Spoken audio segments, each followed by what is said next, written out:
আপনারা দেখছেন একুশে টেলিভিশন।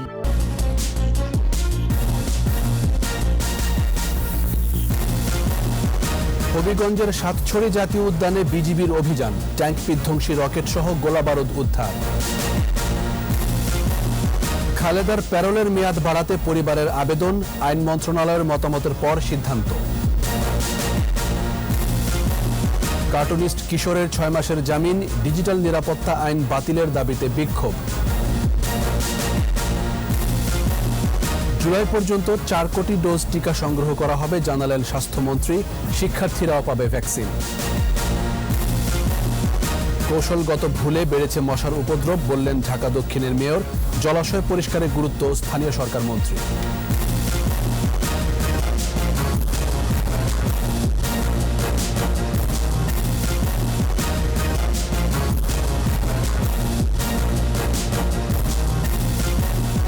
শুনছিলেন ফার্স্ট সিকিউরিটি ইসলামী ব্যাংক লিমিটেড সংবাদ শিরোনাম।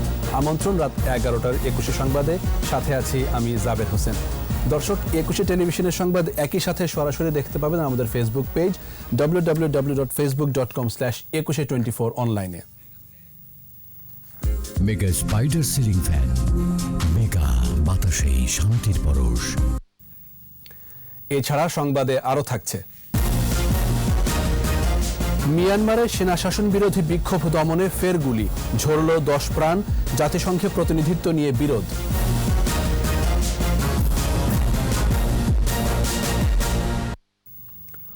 অস্ত্র উদ্ধারে আবারও অভিযান শুরু হয়েছে হবিগঞ্জের সাতছড়ি জাতীয় উদ্যানে। এবার মাটির নিচ থেকে 18টি ট্যাঙ্ক বিধ্বংসী রকেট উদ্ধার করেছে বিজিবি। পরে বুধবার দিনের অভিযান সমাপ্ত ঘোষণা করে বিজিবি। হবিগঞ্জ প্রতিনিধি এখলাসুর রহমান খোকনের রিপোর্ট, জানাচ্ছেন রত্না জামান। ভারী অস্ত্রের সন্ধানে মঙ্গলবার বিকেল থেকে সাতছড়ির গহীন অরণ্যে সীমান্তবর্তী পাহাড়ে অভিযান শুরু করে বিজিবির বিশেষ টিম। সাতছড়ি এলাকায় ঢাকা সিলেট পুরনো মহাসড়ক থেকে 1 কিলোমিটার দূরে জাতীয় উদ্যানের ভেতর থেকে মাটি খুঁড়ে 18টি রকেট উদ্ধার করা হয়েছে। এগুলো পলিথিনে মোড়ানো ছিল বলে গণমাধ্যমকে জানায় বিজিবি। সন্ত্রাসীরা অস্ত্র এবং গোলাবারুদ মজুদ করেছে বলে একটি তথ্য পাওয়া যায়। প্রাপ্ত তথ্যের ভিত্তিতে সীমান্ত থেকে 1 কিলোমিটার বাংলাদেশের অভ্যন্তরে সাতছড়ি রিজার্ভ ফরেস্টে একটি অভিযান পরিচালনা করে। এই অভিযানে মাটির নিচে পলিথিন দিয়ে মোড়ানো প্লাস্টিকের কাভারের মধ্যে রকেট লঞ্চারের 18টি গোলা উদ্ধার করা হয়। এর আগে র্যাবের অভিযানে উদ্ধার হওয়া গোলার সাথে এগুলো সাদৃশ্য রয়েছে বলেও জানায় বিজিবি। হবিগঞ্জের সাতছড়ি জাতীয় উদ্যানে অবৈধ অস্ত্র উদ্ধারের এটি 7ম ঘটনা। রত্না জামান, 21 টেলিভিশন। খালেদা জিয়ার প্যারোলের মেয়াদ বাড়াতে আরেক দফা আবেদন করেছে তার পরিবার। একই সঙ্গে খালেদা জিয়ার দণ্ডাদেশ স্থগিত ও বিদেশে চিকিৎসার অনুমতিও চাওয়া হয়েছে। স্বরাষ্ট্রমন্ত্রী আসাদুজ্জামান খান জানিয়েছেন, যাচাই বাছাইয়ের জন্য আবেদনগুলো আইন মন্ত্রণালয়ে পাঠানো হবে, এরপর নিয়ম অনুযায়ী ব্যবস্থা। প্রণব চক্রবর্তীর রিপোর্ট। আবারও প্যারোলে থাকা বিএনপি চেয়ারপারসন বেগম খালেদা জিয়ার দণ্ডাদেশ স্থগিত ও বিদেশে চিকিৎসার অনুমতি চাইল তার পরিবার। মঙ্গলবার স্বরাষ্ট্র মন্ত্রণালয়ে খালেদা জিয়ার ছোট ভাই শামীম ইস্কান্দার এ সংক্রান্ত আবেদন জমা দেন। আরও কিছু শর্ত শিথিল করে তারা এক্সটেনশন চেয়েছেন। এ বিষয়ে সচিবালয়ে স্বরাষ্ট্রমন্ত্রী আসাদুজ্জামান খান সাংবাদিকদের জানান, খালেদা জিয়া শর্ত সাপেক্ষে বিশেষ বিবেচনায় নিজ বাসায় রয়েছেন। তিনি যেহেতু আর্থ্রাইটিস ভুগছেন, চলাফেরা করতে খুব অসুবিধা হয় এবং তার তাকে সবসময় কারো সহযোগিতা রাখতে হয়। সেইগুলি চিন্তা করেই মাননীয় প্রধানমন্ত্রী তাকে বাসা থেকে আরেকটু ভালো সেবা যাতে পায় সেই জন্য ব্যবস্থাটা করেছিলেন। তৃতীয় দফায় তার পরিবারের যে আবেদন তা আইন মন্ত্রণালয়ের পরীক্ষা নিরীক্ষা শেষে সিদ্ধান্ত নেবে স্বরাষ্ট্র মন্ত্রণালয়। আইন মন্ত্রণালয় থেকে মতামত আসলে আমাদের যথাযোগ্য ইসের সঙ্গে আলাপ করে তার ব্যবস্থা নেওয়া হবে। জিয়া অরফানেজ ট্রাস্ট ও চ্যারিটেবল ট্রাস্ট দুর্নীতির মামলায় 17 বছরের সাজা হয় বিএনপি চেয়ারপারসন বেগম খালেদা জিয়ার। তার পরিবারের সদস্যদের আবেদনের প্রেক্ষিতে সরকারের নির্বাহী আদেশে শর্ত সাপেক্ষে তাকে মুক্তি দেয়া হয়। তখন থেকেই নিজ বাসায় অবস্থান করছেন খালেদা জিয়া। তার বাড়িটা এখন কারাগার হিসাবেই তিনি এখানে আছেন। প্রণব চক্রবর্তী, 21 টেলিভিশন, ঢাকা। কার্টুনিস্ট আহমেদ কবির কিশোরকে 6 মাসের জামিন দিয়েছে হাইকোর্ট। বিচারপতি এম ইনায়েতুর রহিম ও বিচারপতি মোহাম্মদ মুস্তাফিজুর রহমানের বেঞ্চ এই আদেশ দেন। এদিকে ডিজিটাল নিরাপত্তা আইন 26 মার্চের মধ্যে বাতিলের আলটিমেটাম দিয়েছে নাগরিক সমাজ। আহমেদ বাবুকে সঙ্গে নিয়ে শাকেরা আরজুর রিপোর্ট। গত বছর করোনা সংকটের মধ্যে 5 মে কার্টুনিস্ট আহমেদ কবির কিশোর এবং অনলাইনে লেখালেখিতে সক্রিয় মুস্তাককে গ্রেফতার করে র্যাব। সরকার বিরোধী প্রচার ও গুজব ছড়ানোর অভিযোগে ডিজিটাল নিরাপত্তা আইনে এরা সহ 11 জনের বিরুদ্ধে থানায় মামলা করা হয়। মুস্তাক ও কিশোরের পক্ষে এর আগে বেশ কয়েকবার জামিনের আবেদন করা হলেও তা নামঞ্জুর হয়। এই মামলায় গ্রেফতার থাকা অবস্থায় 25 ফেব্রুয়ারি গাজীপুরের কাশিমপুর কারাগারে মুস্তাকের মৃত্যু হয়। বুধবার হাইকোর্ট কবির কিশোরের শারীরিক অবস্থার প্রেক্ষিতে 6 মাসের অন্তর্বর্তী জামিন দেন। মুস্তাকের বিষয়ে আজকে আর অন্য কোনো ধরনের সিদ্ধান্ত হয়নি, কিন্তু আহমেদ কবির কিশোর তার শারীরিক অবস্থা বিবেচনায় 6 মাসের অন্তর্বর্তীকালীন জামিন পেয়েছেন। মামলার তদন্ত কর্মকর্তার বিষয়ে রাষ্ট্রপক্ষের আইনজীবীকে খোঁজ খবর নিতে নির্দেশ দিয়েছেন হাইকোর্ট। কিশোর মুক্তি পাওয়ার পরে আমরা এই বিষয়গুলো নিয়েও আলাপ আলোচনা করে সিদ্ধান্ত নেব যে যিনি গ্রেফতার করেছেন এবং এফআইআর করেছেন যিনি, তার বিরুদ্ধে আসলে আমরা চুরির মামলা করারও চিন্তা ভাবনা করব। আর সাথে কথা হয়েছে, আমি বলেছি উনি তদন্ত চলছে, ওনাকে একটা সময় নির্ধারণ করে দেওয়া হয়েছে 15 মার্চের মধ্যে তদন্ত প্রতিবেদন দাখিল করার জন্য। এদিকে জাতীয় প্রেস ক্লাবের সামনে ডিজিটাল নিরাপত্তা আইন বাতিলের দাবিতে সমাবেশ করে নাগরিক সমাজ। নাগরিকের যে অধিকার, মৌলিক অধিকার, সেই অধিকারকে অপরাধে পরিণত করা হয়েছে, criminalisation of people's rights. Digital নিরাপত্তা নিশ্চিত করতে ওই ডিজিটাল বিশেষজ্ঞদের সাথে বসে একটা আইন করেন। পরে মিছিল করে প্রধানমন্ত্রীর কার্যালয়মুখী যাত্রা করে তারা। তবে পুলিশের বাধায় শাহবাগে এসে মিছিলটি শেষ হয়। শাকেরা আরজু, 21 টেলিভিশন, ঢাকা। প্রধানমন্ত্রী শেখ হাসিনা বলেছেন, বাংলাদেশে করোনা পরিস্থিতি নিয়ন্ত্রণে আছে। বাংলাদেশে নিযুক্ত অস্ট্রেলিয়ার হাইকমিশনার জেরেমি ব্রুয়ার গণভবনে প্রধানমন্ত্রীর সাথে সৌজন্য সাক্ষাৎ করেন। এ সময় করোনা মোকাবেলায় সময়োচিত পদক্ষেপ ও প্রণোদনায় দেশে করোনা পরিস্থিতি নিয়ন্ত্রণে সরকার সক্ষম হয়েছে বলে জানান প্রধানমন্ত্রী। সাক্ষাতে অস্ট্রেলিয়ার দূত করোনা পরিস্থিতি মোকাবেলায় বাংলাদেশের প্রশংসা করেন। রোহিঙ্গা সমস্যার স্থায়ী সমাধানে আন্তর্জাতিক সম্প্রদায়ের কার্যকর সহযোগিতা প্রত্যাশা করেন প্রধানমন্ত্রী। পরে বিমস্টেকের নবনিযুক্ত মহাসচিব তেনজিং লেকফেল প্রধানমন্ত্রী শেখ হাসিনার সাথে সৌজন্য সাক্ষাৎ করেন।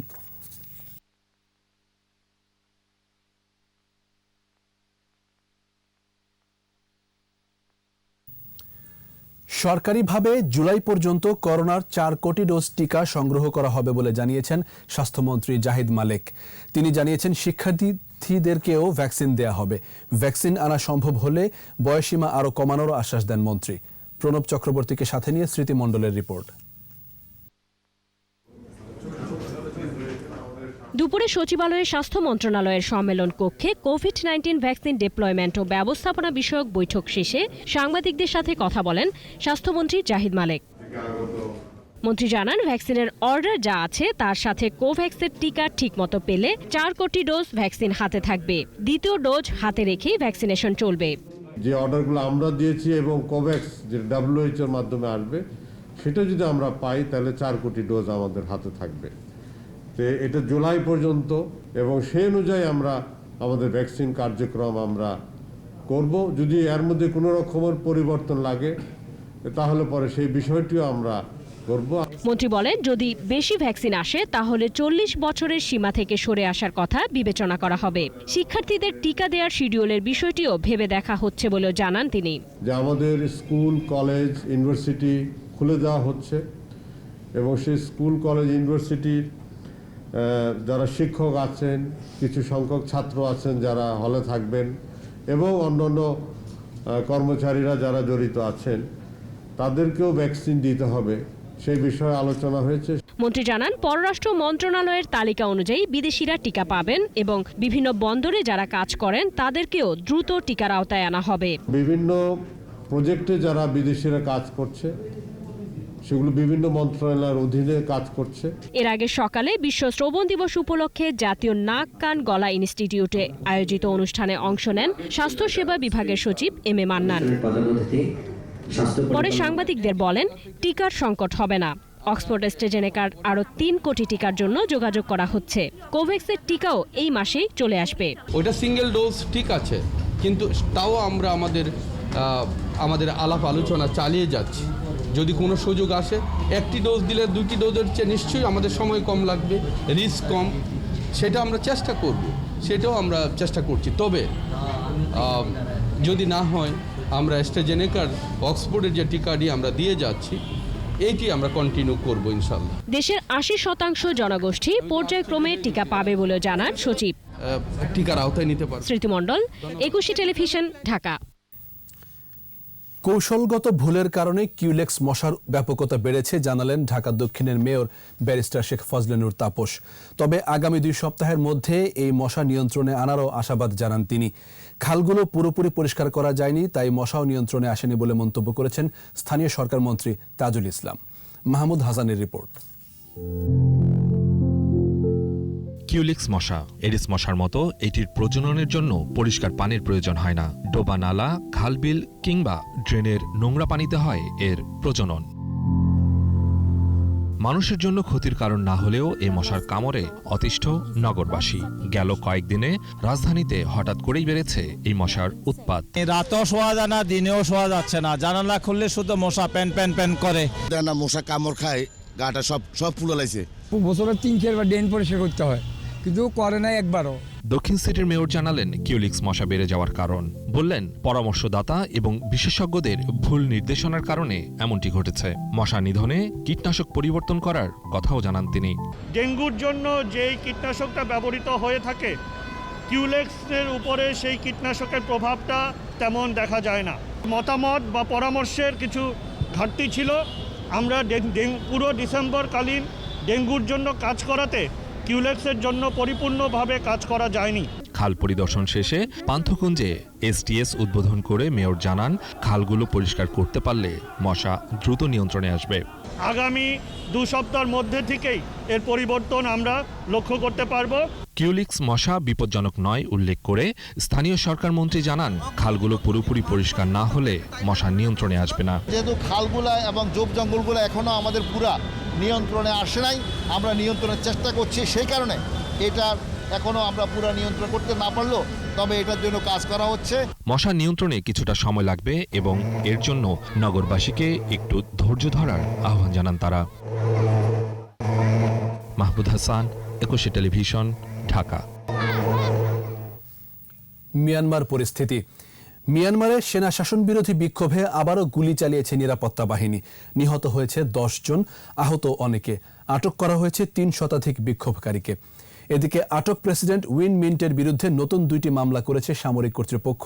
আর বরখাস্ত প্রতিনিধি কিয়াও মোয়ে তুন নিজেকে জাতিসংঘে মিয়ানমারের বৈধ দূত বলে দাবি করেছেন। আরও জানাচ্ছেন দুলি মল্লিক। মিয়ানমারে গণতন্ত্রপন্থীদের বিক্ষোভ যত তীব্র হচ্ছে, সেনা শাসকদের দমনপীড়নও তত সহিংস হয়ে উঠছে। এবার টিয়ারসেল বা জল কামান নয়, বিক্ষোভ দমনে সরাসরি গুলি করে নিরাপত্তা বাহিনী। কোনো ধরনের সতর্কতা ছাড়াই বিক্ষোভকারীদের দিকে এগিয়ে আসে পুলিশ এবং গুলি ছুড়ে। দেশটির অধিকাংশ শহরেই একই পরিস্থিতি। মধ্যাঞ্চলের শহর মনিওয়া গেজেটে 5 জন, মান্দালয়ে 2 জন, ইয়াঙ্গুন ও মাইনগিয়ান শহরে 1 জন নিহত হয়। এছাড়া চলে ব্যাপক ধরপাকড়ও। শুধু ইয়াঙ্গুনেই বিক্ষোভ ছত্রভঙ্গ করার পর ঘটনাস্থল থেকে প্রায় 300 জনকে আটক করা হয়। দক্ষিণ পূর্ব এশিয়ার দেশগুলোর জোট আসিয়ানের পররাষ্ট্রমন্ত্রীরা ভার্চুয়াল বৈঠকে মিয়ানমারের সেনাবাহিনীকে সংযম দেখানোর আহ্বান জানানোর পরদিনই এ হতাহতের ঘটনা ঘটল। এদিকে সূচির ঘনিষ্ঠ সহযোগী ও ক্ষমতাচ্যুত প্রেসিডেন্ট উইন মিন্টের বিরুদ্ধে করোনা ভাইরাসের বিস্তার রোধে জারি করা বিধিনিষেধ লঙ্ঘন সহ 2টি নতুন মামলা করেছে সেনা কর্তৃপক্ষ। অন্যদিকে জাতিসংঘের সেনা শাসনের বিরুদ্ধে বক্তব্য দিয়ে সদ্য বরখাস্ত রাষ্ট্রদূত কিয়াও মোয়ে তুন মিয়ানমারের প্রতিনিধিত্ব দাবি করে সংস্থাটিতে চিঠি দিয়েছেন। যদিও বর্তমানে দেশটির উপরাষ্ট্রদূত টিন মং নেং নিজেকে সামরিক শাসকদের নিয়োজিত রাষ্ট্রদূত হিসেবে দাবি করেছেন। মিয়ানমারের চলমান পরিস্থিতি নিয়ে উদ্বিগ্ন আন্তর্জাতিক মহল। জাতিসংঘ মহাসচিবের মুখপাত্র স্টেফেন ডুজারিক সদস্য দেশগুলোকে সাথে নিয়ে দ্রুত রাষ্ট্রদূত সমস্যা সমাধানের প্রতিশ্রুতি দেন। দুলি মল্লিক, 21 টেলিভিশন। নিচ্ছে প্রিমিয়ার ব্যাংক লিমিটেড সংবাদ বিরতি। নো মাস্ক নো সার্ভিস বিধি মেনে চলুন, সুস্থ থাকুন। যখন ফিরছি তখন অন্যান্য খবরের সঙ্গে আরও থাকবে। প্রয়োজনে অপ্রয়োজনে বন উজাড়ে প্রাণীকুল অরক্ষিত, 2 বছরে 32 হাতি হত্যা। পঞ্চম দফায় ভাসানচরে আরও 2260 রোহিঙ্গা, স্থানান্তরে বাড়ছে আগ্রহ। আবার আমন্ত্রণ রাত 11টার 21 সংবাদে। স্বল্পোন্নত দেশের তালিকা থেকে উন্নয়নশীল দেশে উত্তরণে আগামী দিনে বাংলাদেশের পাশে থাকার প্রতিশ্রুতি দিয়েছেন জাতিসংঘ মহাসচিব অ্যান্তোনিও গুতেরেস। এক ভিডিও বার্তায় একথা বলেন তিনি। I am delighted that Bangladesh has fulfilled the criteria for graduation from the world's least developed countries. This is a clear signal that the country is building an inclusive and thriving economy with a commitment to lifting millions of people from poverty and hunger. And I also commend Bangladesh's achievement in women's empowerment and access to education. Graduation is a milestone. Strong vision, national leadership and sound policies and programs will be crucial as Bangladesh strives to become a middle-income country and implement the 2030 Agenda for Sustainable Development. The United Nations will continue to support Bangladesh in this journey. উপকমিটিতে নাম লিখিয়ে চাঁদাবাজি অথবা ক্ষমতার দাপট দেখালে committee থেকে সাথে সাথে বাদ দেওয়া হবে, সাফ জানিয়েছেন আওয়ামী লীগের সাধারণ সম্পাদক ওবায়দুল কাদের। রাজধানীর বঙ্গবন্ধু এভিনিউয়ে দলের কেন্দ্রীয় কার্যালয়ে ত্রাণ ও সমাজ কল্যাণ উপকমিটির পরিচিতি অনুষ্ঠানে ভার্চুয়াল মাধ্যমে যুক্ত হয়ে একথা বলেন কাদের। এর আগে নবনির্বাচিত কমিটির সদস্যরা ধানমন্ডিতে বঙ্গবন্ধুর প্রতিকৃতিতে শ্রদ্ধা জানান। পরে কেন্দ্রীয় কার্যালয়ে পরিচিতি অনুষ্ঠানে বক্তব্য রাখেন আওয়ামী লীগের কেন্দ্রীয় নেতারা। এ সময় ওবায়দুল কাদের বিএনপির কর্মসূচির সমালোচনা করে বলেন, স্বাধীনতা বিরোধীদের সাথে সখ্যতা রেখে সুবর্ণ জয়ন্তী উদযাপন মুক্তিযুদ্ধের মূল্যবোধের সঙ্গে রসিকতা ছাড়া আর কিছু না। স্বাধীনতার সুবর্ণ জয়ন্তী এসেও দলটি সাম্প্রদায়িক শক্তির ক্রিয়ানক হয়ে কাজ করছে। স্বাধীনতা বিরোধীদের সাথে সখ্যতা রেখে স্বাধীনতার সুবর্ণ জয়ন্তী পালন মুক্তিযুদ্ধের মূল্যবোধের সাথে রসিকতা আর তামাশা ছাড়া আর কিছুই নয়। চলমান রাজনৈতিক পরিস্থিতি থেকে উত্তরণে সকলকে ঐক্যবদ্ধ হওয়ার আহ্বান জানিয়েছেন বিএনপি মহাসচিব মির্জা ফখরুল ইসলাম আলমগীর। স্বাধীনতার ইশতেহার পাঠ দিবস উপলক্ষে জাতীয় প্রেস ক্লাবে আলোচনা সভায় তিনি এই আহ্বান জানান। এ সময় বলেন, স্বাধীনতার পতাকা উত্তোলন এবং ইশতেহার পাঠকারীদের যথাযথ মূল্যায়ন করা হচ্ছে না। সকলের অবদানকে সম্মান জানানোর আহ্বান জানান মির্জা ফখরুল।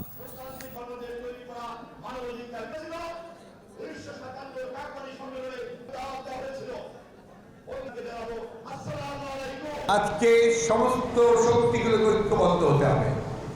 আমি আজকে এই সভার মধ্য দিয়ে আমাদের দেশের সমস্ত রাজনৈতিক দল, সমস্ত প্রতিষ্ঠান, গণতান্ত্রিক প্রতিষ্ঠান, সমস্ত গণতন্ত্রের দেশপ্রেমিক মানুষদেরকে আহ্বান জানাতে চাই যে আসুন আমরা 1971 সালে যে চেতনা নিয়ে যুদ্ধ করেছিলাম, সেই গণতান্ত্রিক রাষ্ট্র ব্যবস্থা, গণতান্ত্রিক রাষ্ট্র কায়েম করা, আমাদের অধিকারকে কায়েম করা, তার জন্য আরেকবার লড়াই করি। প্রয়োজন অপ্রয়োজনে বন উজাড় হওয়ায় অরক্ষিত হয়ে পড়েছে বন্যপ্রাণী। সে কারণে খাবারের সন্ধানে বন্যপ্রাণীর লোকালয়ে ঢুকে পড়ায় হত্যার শিকার হচ্ছে। গত 2 বছরেই লোকালয়ে ঢুকে মারা পড়েছে 32টি হাতি। বিশ্ব বন্যপ্রাণী দিবসের আলোচনায় বক্তারা বলেন, এভাবে চলতে থাকলে দেড় যুগে দেশ থেকে বন্য হাতি বিলুপ্ত হয়ে যাবে। বিস্তারিত সাইদুল ইসলামের রিপোর্টে। বন ও জীবিকা, মানুষ ও পৃথিবী বাঁচাই প্রতিপাদ্যে বিশ্ব বন্যপ্রাণী দিবস। আলোচনায় অংশ নেন বন ও পরিবেশ মন্ত্রী, উপমন্ত্রী এবং সরকারি ঊর্ধ্বতন কর্মকর্তারা ও অংশীজনরা। গ্রাফিক্যাল এই উপস্থাপনায় উঠে আসে বাংলাদেশের বন্যপ্রাণী কিভাবে হত্যার শিকার হচ্ছে।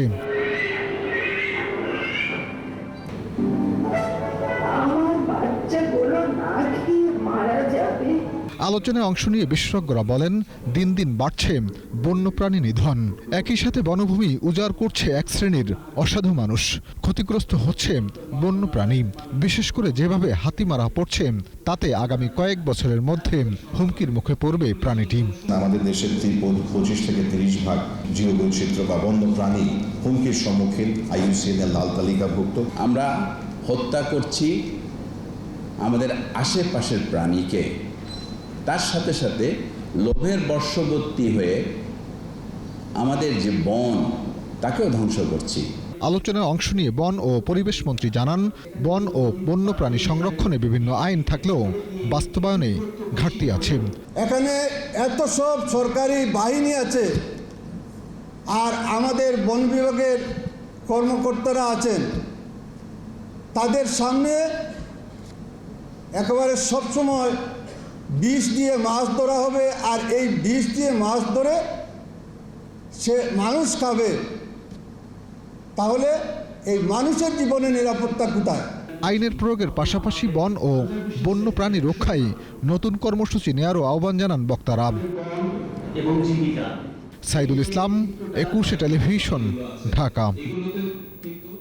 পঞ্চম দফার প্রথম ধাপে নোয়াখালীর ভাসানচরে গেল 2260 জন রোহিঙ্গা। সকাল 9টার দিকে চট্টগ্রাম বোট ক্লাব থেকে রোহিঙ্গাদের নিয়ে নৌবাহিনীর 6টি জাহাজ ভাসানচরে রওনা হয়। এ নিয়ে 12,000-এর বেশি রোহিঙ্গা ভাসানচরে গেল।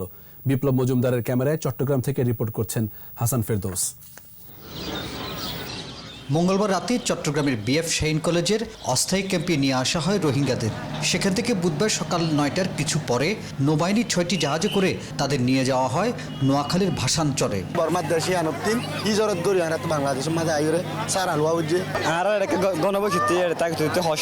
কারো কারো পরিবারের অন্যান্য সদস্যরা এরই মধ্যেই ভাসানচর পৌঁছেছে। স্বজনদের সাথে মিলেমিশে নতুন জীবন গড়ে তোলার আশায় ভাসানচরে যাচ্ছেন বলে জানান রোহিঙ্গারা। চিন্তা ভাবনা করি প্রধানমন্ত্রী আল্লাহ যে কান ফকল আসান তেরে গদি আনো তারা নিজে আত্মা খুশি দেয় বলে তৈরি আর বোন আছে আরো তারা আর বালা বলি হয়ে আর না আর পার্সেন্ট যাবে। আমার ফ্যামিলির 8টা লোক আছে, এই লোক সব লই আমি চলে আসি। আর তো খুশি লাগে যাইতে কোথাও ভাসানচর চলে যাচ্ছি। কক্সবাজারের আশ্রয় কেন্দ্র থেকে ভাসানচরের জীবন ব্যবস্থা উন্নত হওয়ায় স্বপ্রণোদিত হয়ে এসব রোহিঙ্গারা ভাসানচর যাচ্ছে বলে জানান নৌবাহিনীর চট্টগ্রাম অঞ্চলের প্রধান। একটা সুন্দর জীবনযাপনের জন্য তাদের দেশে প্রত্যাবর্তন না করা পর্যন্ত সরকার যে ব্যবস্থা করেছে বাংলাদেশ সরকার, এটা গর্ব করার মতো একটা বিষয়। 2017 সালে জাতিগত নিপীড়নের পর এইসব রোহিঙ্গারা বাংলাদেশে আশ্রয় নিয়েছিলেন। কক্সবাজারের বিভিন্ন আশ্রয় কেন্দ্রে থাকা এইসব রোহিঙ্গারা মানবত জীবন যাপন করছেন। সরকার এদেরকে ভাসানচরে স্থানান্তরের সিদ্ধান্ত নেওয়ার পরে তারা অনেকটা খুশি হয়ে সেখানে যাচ্ছেন বলে জানিয়েছেন। এজন্য বাংলাদেশ সরকারকে তারা ধন্যবাদ জানিয়েছেন। হাসান ফেরদৌস, 21 টেলিভিশন, চট্টগ্রাম। শেষ শ্রদ্ধায় সিক্ত হলেন শহীদ সন্তান প্রজন্ম 71-এর সাবেক সভাপতি ও সাংবাদিক শাহিন রেজা নূর। কেন্দ্রীয় শহীদ মিনারে শ্রদ্ধা নিবেদন করেন তার সাবেক সহকর্মী সহ বিভিন্ন শ্রেণী পেশার মানুষ। এ সময় তারা বলেন, শাহিন রেজা নূর বেঁচে থাকবেন অসাম্প্রদায়িক চেতনার মানুষের হৃদয়ে। ঢাকা বিশ্ববিদ্যালয় মসজিদে জানাজা শেষে মিরপুর শহীদ বুদ্ধিজীবী কবরস্থানে চিরনিদ্রায় শায়িত হন শাহিন রেজা নূর। রাসেল খানের রিপোর্ট। 3 বছর ধরে ক্যান্সারের বিরুদ্ধে লড়াই করছিলেন শহীদ সন্তান ও সাংবাদিক শাহিন রেজা নূর। গত মাসের 13 তারিখ কানাডার একটি হাসপাতালে চিকিৎসাধীন অবস্থায় মারা যান তিনি। প্রধানমন্ত্রী শেখ হাসিনার সহায়তায় বুধবার সকালে তার মরদেহ দেশে আসে। সকালে তার মরদেহ মোহাম্মদপুরের পৈতৃক নিবাসে নেওয়া হয়। এরপর শ্রদ্ধা নিবেদনের জন্য 10:30টায় নেওয়া হয় কেন্দ্রীয় শহীদ মিনারে। ইত্তেফাকের সাবেক সাংবাদিক শাহিন রেজা নূর যুদ্ধাপরাধীদের বিচারের দাবির আন্দোলনে সক্রিয় ছিলেন। সামনে থেকে নেতৃত্ব দেন প্রজন্ম 71 প্রতিষ্ঠায়। এমন সংগ্রামশীল জীবনের অবসান বড় বেদনার। আমরা ফিরে পাবো এরকম লোক চলে গেলে সহসা এটা পাওয়ার কথা না, কিন্তু এই লোকদের অনুপ্রেরণাটুকু থেকে যায়। বর্তমান প্রজন্মকে একত্রিত করার জন্য তিনি ছিলেন আমাদের সংগ্রামী নেতা। বঙ্গবন্ধুর সঙ্গে তার যে সান্নিধ্য এবং সেখানে আমি বিভিন্ন অনুষ্ঠানে তার উজ্জ্বল উপস্থিতি আমাকে প্রেরণা জুগিয়েছে। আমরা বেঁচে আছি, শাহিনরা চলে যাচ্ছে, এটা আমার পক্ষে মেনে নেওয়া এত কষ্টকর, এত বেদনাদায়ক। শহীদ মিনারে শ্রদ্ধা জানাতে আসেন শিক্ষক, সাংস্কৃতিক কর্মী, মন্ত্রী সহ বিশিষ্টজনরা। স্বাধীন বাংলাদেশে ৭১-এর মানবতাবিরোধী যুদ্ধ অপরাধীদের তাদের রাজনীতি যাতে করতে না পারে, তাদের বিচার হোক, তারা যেন এই বাংলাদেশের স্বাধীনতাকে আঘাত করতে না পারে, সেই জন্য উনি কলম ধরে গেছেন।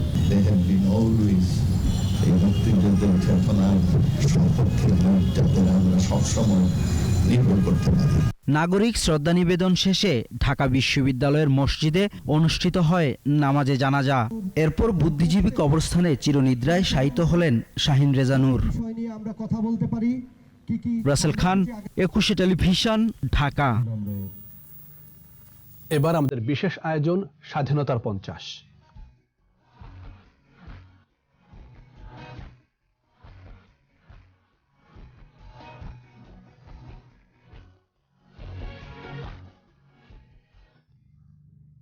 মুক্তি সংগ্রামে ঢাকা বিশ্ববিদ্যালয় কেন্দ্রীয় ছাত্র সংসদ ডাকসুর ভূমিকা অনন্য। ভাষা আন্দোলন থেকে শুরু করে সকল আন্দোলন সংগ্রাম সূচিত হয়েছে ডাকসু ঘিরে।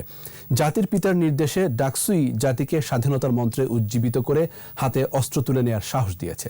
বিস্তারিত শাকেরা আরজুর রিপোর্টে। ঢাকা বিশ্ববিদ্যালয় কেন্দ্রীয় ছাত্র সংসদ ডাকসু নেতৃত্ব তৈরির আঁতুড়ঘর। শিক্ষার্থীদের অধিকার আদায়ের পাশাপাশি বাঙালির মুক্তি সংগ্রামে নেতৃত্ব দিয়েছে ডাকসু। ১৯৬২ সালের শিক্ষা আন্দোলনের নেতৃত্বেই ছিল ডাকসু। এরপর ১৯৬৬ সালে বাঙালির মুক্তির সনদ, ৬ দফা আন্দোলন এবং ১৯৬৯-এর গণ অভ্যুত্থানে ঢাকা বিশ্ববিদ্যালয় কেন্দ্রীয় ছাত্র সংসদেই ছিল কেন্দ্রীয় ভূমিকায়। সেই থেকে ঢাকা বিশ্ববিদ্যালয় সকল আন্দোলন সংগ্রামের সূতিকাগার। ডাকসু এবং স্বাধীন বাংলা ছাত্র সংগ্রাম পরিষদের নির্দেশেই বাংলাদেশে আন্দোলন চালিত হয়েছে। ডাকসুকে মানুষ ডাকসু কি জিনিস এটা জানতো না, কিন্তু ডাকসুর সিদ্ধান্তটা জানতো। মুক্তির মশাল জেলে জাতিকে মুক্তিযুদ্ধের জন্য প্রস্তুত করেছে ডাকসু। তো অপেক্ষা করে থাকতো ডাকসু থেকে কি নির্দেশ যাচ্ছে, এবং ওই ডাকসু অফিসটাই ছিল আমাদের কন্ট্রোল রুম, আর একটা ছিল ইকবাল হলে আমাদের কন্ট্রোল রুম। ১৯৫৩ সালে বিশ্ববিদ্যালয়ের ইতিহাসে ডাকসুর প্রথম নির্বাচন অনুষ্ঠিত হয়। শুধু রাজনৈতিক অধিকার আদায়ই নয়, ডাকসু নেতৃত্ব দিয়েছে সামাজিক সাংস্কৃতিক আন্দোলনেও। তাই বাঙালির মুক্তির ইতিহাসে, স্বাধীনতার ইতিহাসে ডাকসু থাকবে উজ্জ্বল নক্ষত্র হয়ে। শাকেরা আরজু, ২১ টেলিভিশন, ঢাকা। আবারও প্রিমিয়ার ব্যাংক লিমিটেড সংবাদ বিরতি। নো মাস্ক নো সার্ভিস বিধি মেনে চলুন, সুস্থ থাকুন। যখন ফিরছি তখন অন্যান্য খবরের সঙ্গে আরও থাকবে। এনআইডি জাল করে কোটি কোটি টাকার ঋণ, জালিয়াত চক্রের ৫ জন গ্রেফতার।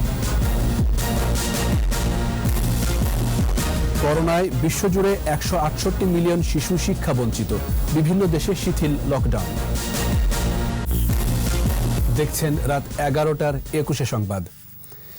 ভুয়া জাতীয় পরিচয়পত্র, টিন সার্টিফিকেট ও ট্রেড লাইসেন্স ব্যবহার করে ঢাকা ব্যাংক সহ ১১টি ব্যাংক থেকে কোটি কোটি টাকা হাতিয়ে নিয়েছে একটি চক্র।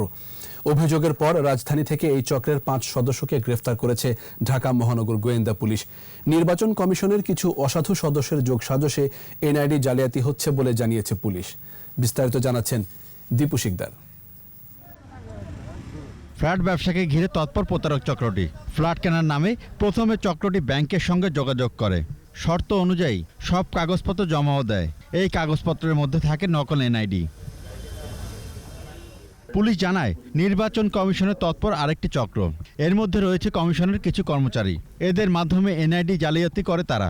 নকল এনআইডিতে ঋণ দিয়ে বিপাকে পড়ছে আর্থিক প্রতিষ্ঠানগুলো। এনআইডি অথরিটি ওইখানে কিছু অসাধু কর্মচারীর যোগসাযোগে এনআইডির সব ডাটা ঠিক রেখে ছবিটা পরিবর্তন করে নেয়, তাদের নিজস্ব লোকের ছবি এটার মধ্যে ইনসার্ট করে। ব্যাংক যখন স্যাটিসফাই হয় সার্ভারে চেয়ে যে এনআইডিটি সে ব্যক্তির, ক্রেতা বা বিক্রেতা, তখন তাকে লোন পাস করিয়ে দেয় এবং তাকে পে অর্ডারের মাধ্যমে টাকা দেওয়ার পরপরই এই প্রতারক চক্রটি হাওয়া হয়ে যায়। এনআইডি জালিয়াতিতে জড়িত নির্বাচন কমিশন কর্মচারীদের সন্ধানে কাজ করছে ডিবি। এ নিয়ে চলছে তদন্ত, জানান এই পুলিশ কর্মকর্তা। এনআইডি কর্তৃপক্ষের কিছু নিম্ন কর্মচারী তাদের সাথে যোগসাযোগ করে অর্থের বিনিময়ে সেখানে তারা এই ছবি বা ডেটা পরিবর্তন করে নেয়। ইতিমধ্যে এনআইডি কর্তৃপক্ষ তাদের প্রায় 44 জনকে স্যাক করেছে। আমরা এই প্রতারক চক্র যাদের সাথে কাজ করেছে সেই স্যাককৃত কর্মচারীদেরকে আমরা পেয়েছি। প্রতারণা এড়াতে আর্থিক প্রতিষ্ঠানগুলোকে আরও বেশি সতর্ক হওয়ার অনুরোধ জানান তিনি। ক্রস চেকের মাধ্যমে আর্থিক লেনদেন করে। দীপু শিকদার, একুশে টেলিভিশন, ঢাকা। যশোর সেনানিবাসে Bangladesh institute of international and strategic স্টাডিজের মহাপরিচালক মেজর জেনারেল মোহাম্মদ এমদাদুল বারীকে বাংলাদেশ সেনাবাহিনীর কোর অফ সিগন্যালসের নবম কর্নেল কমান্ড্যান্ট হিসেবে অভিষিক্ত করা হয়েছে। সকালে এক অনুষ্ঠানে সিগন্যাল স্কোরের একটি চৌকস দল তাকে গার্ড অফ অনার প্রদান করে। পরে নবনিযুক্ত কর্নেল কমান্ড্যান্ট তার বক্তব্যে আধুনিক যোগাযোগ নিরাপত্তা, তথ্য প্রযুক্তির উন্নয়ন ও গবেষণার উপর গুরুত্ব দেন। এছাড়া সিগন্যাল স্কোরের সকল সদস্যদের ডিজিটাল বাংলাদেশ গড়ার লক্ষ্যে নিরলস প্রচেষ্টা চালিয়ে যাবার জন্য দিক নির্দেশনা দেন। সেনাবাহিনীর ঐতিহ্য ও রীতি অনুযায়ী কর্নেল কমান্ড্যান্ট একটি অত্যন্ত গৌরবময় এবং মর্যাদাপূর্ণ স্বীকৃতি।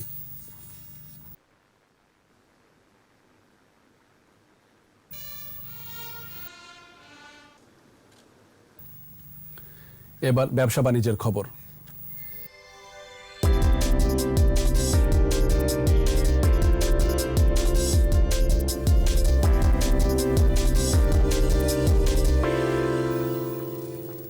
টিভিএস নিয়ে এলো অ্যাপাচি RTR 164V'র সাথে ABS টেকনোলজির মোটরসাইকেল। ভার্চুয়াল আয়োজনের মাধ্যমে গ্রাহকদের Apache RTR 164V smart X কানেক্টের অ্যান্টিলক ব্রেকিং সিস্টেম বা ABS ভার্সনটি উপহার দেওয়া হয়। তরুণ প্রজন্মের চাহিদা মেটাতে দেশের একমাত্র মোটরসাইকেল হিসেবে সর্বপ্রথম নিয়ে আসলো টিভিএস অটো বাংলাদেশ লিমিটেড। এ সময় ব্যবস্থাপনা পরিচালক জে একরাম হোসাইন বলেন, টিভিএস অ্যাপাচি RTR সিরিজটি এরই মধ্যে বাংলাদেশে অসাধারণ গ্রাহক সন্তুষ্টি অর্জন করেছে। ABS এর সাথে মোটরসাইকেলটিতে দেওয়া হয়েছে স্মার্ট এক্স কানেক্ট টেকনোলজি, সম্পূর্ণ নতুন LED হেডল্যাম্প, রেডিয়াল টায়ার ও নতুন গ্রাফিক্স।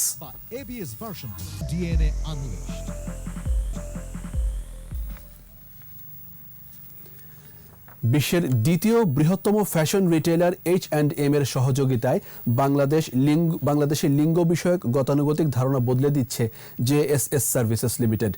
নিরাপত্তা প্রহরী হিসেবে ট্রান্সজেন্ডার কর্মীদের কাজের সুযোগ দিচ্ছে এই সিকিউরিটি প্রতিষ্ঠানটি।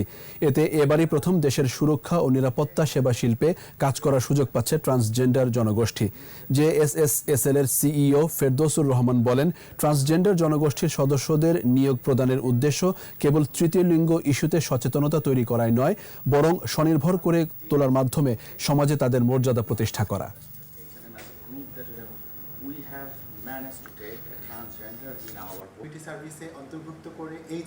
আর এরই সাথে শেষ করছি রাত 11টার 21 সংবাদ। যাবার আগে ফার্স্ট সিকিউরিটি ইসলামী ব্যাংক লিমিটেড সংবাদ শিরোনামগুলো আরো একবার। হবিগঞ্জের সাতছড়ি জাতীয় উদ্যানে বিজিবির অভিযান, ট্যাঙ্ক বিধ্বংসী রকেট সহ গোলা বারুদ উদ্ধার। খালেদার প্যারোলের মেয়াদ বাড়াতে পরিবারের আবেদন, আইন মন্ত্রণালয়ের মতামতের পর সিদ্ধান্ত। কার্টুনিস্ট কিশোরের 6 মাসের জামিন, ডিজিটাল নিরাপত্তা আইন বাতিলের দাবিতে বিক্ষোভ। জুলাই পর্যন্ত 4 কোটি ডোজ টিকা সংগ্রহ করা হবে, জানালেন স্বাস্থ্যমন্ত্রী। শিক্ষার্থীরাও পাবে ভ্যাকসিন। কৌশলগত ভুলে বেড়েছে মশার উপদ্রব, বললেন ঢাকা দক্ষিণের মেয়র। জলাশয় পরিষ্কারের গুরুত্ব স্থানীয় সরকার মন্ত্রী।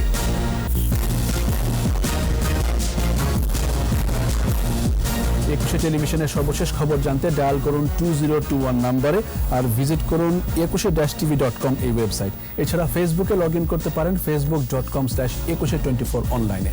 আমাদের পরের সংবাদ রাত 1টায় দেখার আমন্ত্রণ রইল। স্বাস্থ্যবিধি মেনে চলুন, সুস্থ থাকুন।